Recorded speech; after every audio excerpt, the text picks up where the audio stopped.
Emir'in mutfağına hoş geldiniz. Bugün sizlere kıymalı lahana sarması yapmak istiyorum. Malzemeler: bir orta boy lahana, 350 gram kıyma, bir su bardağı pirinç, bir kase domates sosu,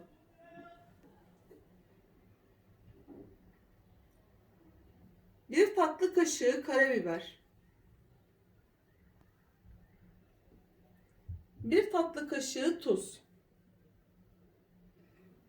bir bağ maydanoz, bir bağ taze soğan, bir su bardağı zeytinyağı. Şimdi lahana sarmamıza başlayabiliriz. Lahanayı seçerken eğer sarmalık lahana seçmek istiyorsanız şöyle bir bak, dokunduğunuz zaman içine doğru yumuşaksa eğer bu sarmalık lahanadır. Bu şekilde seçerseniz çok güzel sarma yapmış olursunuz. Diğer lahana da sert oluyor. Ona turşu yapabilirsiniz ama bu sarmalık lahana. Şimdi lahanamız bu şekilde küçük olduğu için ben bunu 3'e bölmeyeceğim. Çünkü 3'e bölersem eğer zayi olabilir. Eğer daha büyük yayvan bir şey lahananız varsa onu 3'e bölebilirsiniz. Ama ben bunu 3'e bölmeden şöyle üst yapraklarından çekerek bu şekilde haşlayacağım. Kalın taraflarını da keserek damarlı taraflarını onlara ayırıp isterseniz salatanıza, isterseniz de yemek için ayırabilirsiniz. Bu şekilde haşlayacağım ben. Şimdi suyum da kaynıyor bir kenarda. Hemen haşlamaya alacağım.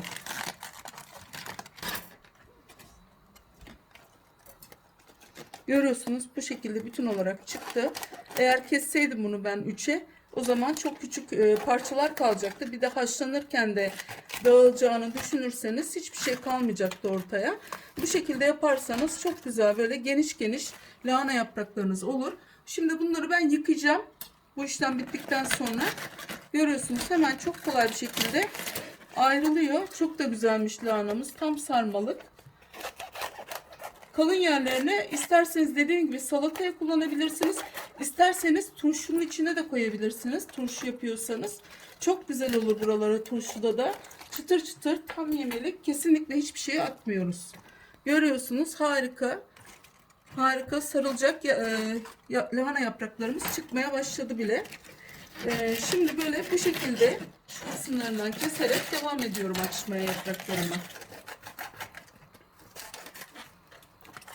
Buralarını ben turşu yapacağım. Ayırıyorum. Lahana yapraklarımı güzelce yıkadım. Şimdi lahana yapraklarımı kaynamış olan tenceremdeki suyumun içine ilave edeceğim.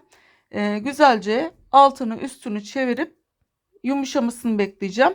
Çok fazla kaynatırsanız eğer kopabilir, dağılabilir. O yüzden biraz kaynatacağım.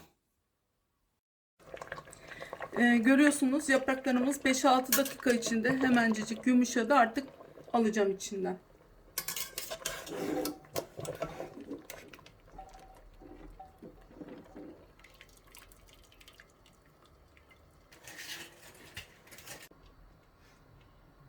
Lahanamı soğumaya bırakmıştım. Şimdi soğudu. Şimdi artık iç malzemesini hazırlıyorum.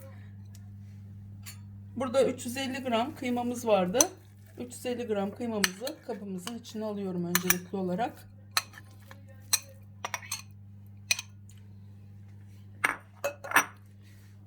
Bir su bardağı pirincimiz vardı. Yıkamış olduğum pirincimi de kabımın içine aldım. Burada da bir bağ soğanım vardı. Taze soğan kullanıyorum ben. İsterseniz kuru soğan da kullanabilirsiniz. Tamamen tercih meselesi. Maydanozumuzu da hemen içine ilave ediyorum. Bir bağda maydanoz vardı. Maydanoz kıymalı olan sarmalarda çok lezzet verir. O yüzden maydanoz çok güzel oluyor. O yüzden koyuyorum.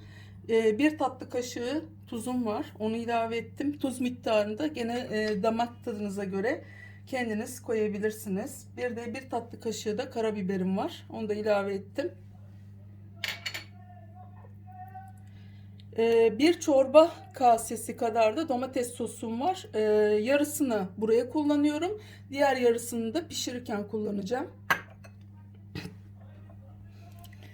Bir su bardağı zeytinyağım var. Yarısını buraya kullanıyorum. Yarısını da pişirirken suyun içine ilave edeceğim. Şimdi güzelce bir karıştırıyorum.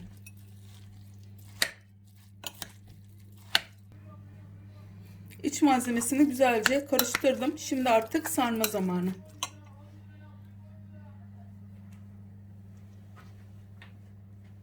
Tenceremizin tabanını bu şekilde kalın yerleriyle döşedim.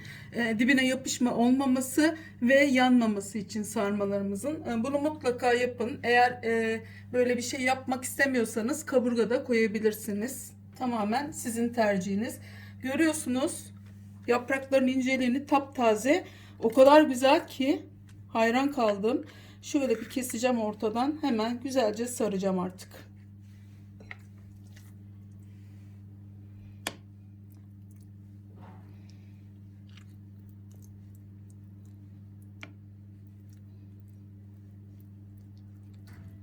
Evet. Bastırarak bu şekilde sararsanız çok güzel olur.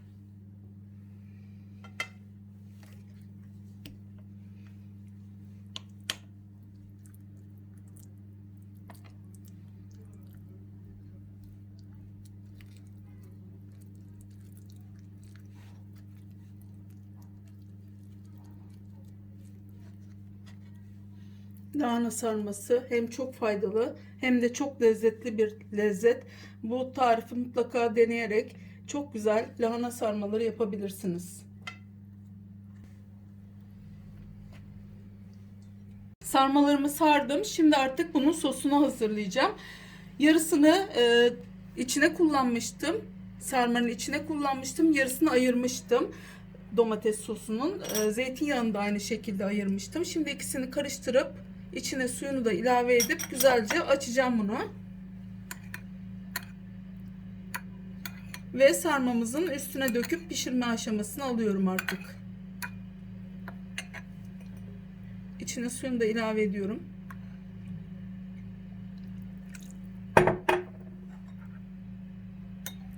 Çok güzel sosu oldu. Şimdi bu sos bunun için yeterli. Tabii ki su ekleyebiliriz biraz daha üstüne. Güzelce her tarafına gelecek vaziyette sosumuzu gezdirdim. Şimdi üstüne biraz daha su ilave edip kapağını kapatıp pişirmeye alıyorum artık. Çok fazla su koymayacağım. Şöyle birazcık üstünü geçecek kadar yeterli.